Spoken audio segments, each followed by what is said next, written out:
साथियों नमस्कार। मेरा नाम बैजनाथ मरावी है और सरकारी योजना की श्रृंखला में मैं आपको आज महत्वपूर्ण एक योजना है मुख्यमंत्री उद्यम क्रांति योजना, उसके बारे में बताऊंगा। उस योजना के बारे में जानकारी के लिए सबसे पहले हमें गूगल पे जाना है। गूगल में समस्त.mp ऑनलाइन टाइप करेंगे। यह समस्त जो एक पोर्टल है, इस पोर्टल के माध्यम से हम इस योजना के बारे में जानकारी और इस योजना में कैसे आवेदन करना है उसके बारे में भी हम इस पोर्टल के माध्यम से जानकारी आवेदन कर सकते हैं। सबसे पहले हम आज, क्योंकि ये उसका पहला पार्ट है, इसलिए हम योजना के बारे में जानकारी आज बताया करेंगे। तो सबसे पहले इसमें इस पोर्टल के अंतर्गत मुख्यतः हमें 6 विभाग की योजनाओं के बारे में दिया हुआ है। इसकी जानकारी और साथ में आवेदन कैसे करना है उसके बारे में यही एक पोर्टल माध्यम है। तो आज चूँकि हमारे सरकारी योजना का श्रृंखला ये है, मुख्यमंत्री उद्यम क्रांति योजना है, तो इस सीरीज़ में हम इस योजना के अंतर्गत हम मुख्यतः 2 क्षेत्र में, एक तो विनिर्माण इकाई और सेवा क्षेत्र में युवाओं को स्वरोजगार स्थापित करने में यह योजना मदद करती है। तो शासन की यह एक मुख्य योजना है मध्य प्रदेश सरकार की। इसके अंतर्गत जो भी स्वरोजगार के लिए प्रदेश के नागरिकों को प्रोत्साहित करना है, इसका उद्देश्य यह है। और इस योजना के अंतर्गत आवेदक 18 से 45 के बीच में उम्र होनी चाहिए, वही आवेदक इसकी पात्रता की श्रेणी में आएंगे।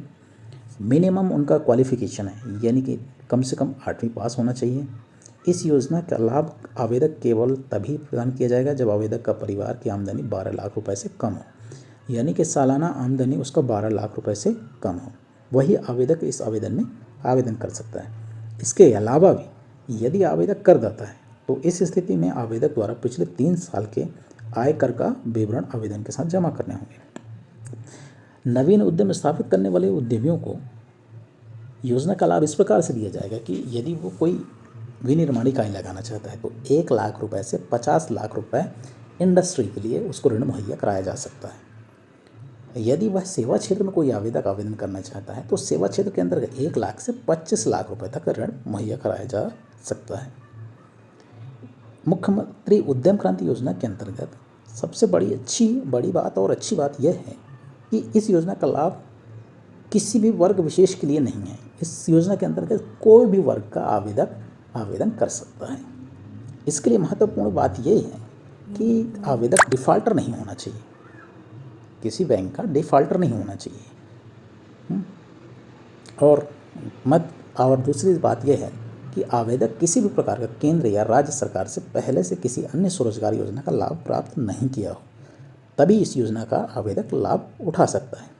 जिस अवधि के लिए अभ्यर्थी का खाता एनपीओ होगा, यानी कि 90 दिन के अंदर बैंक का जो है किसी भी ऋणदाता का, ऋण लेनदार का जो भी रहता है, उसका खाता 3 महीने तक कंटिन्यू किस्त न जमा करने की वजह से उसका खाता एनपीए हो जाता। तो ये स्थिति किस आवेदक के साथ में नहीं होना चाहिए।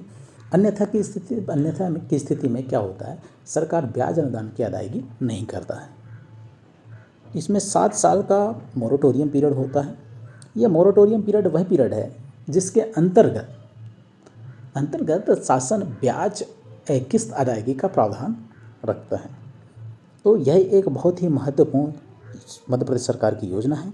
सबसे एक महत्वपूर्ण बात मैंने शुरू में नहीं बता पाई, तो वो यह है कि 3% ब्याज अनुदान का इसमें प्रावधान है।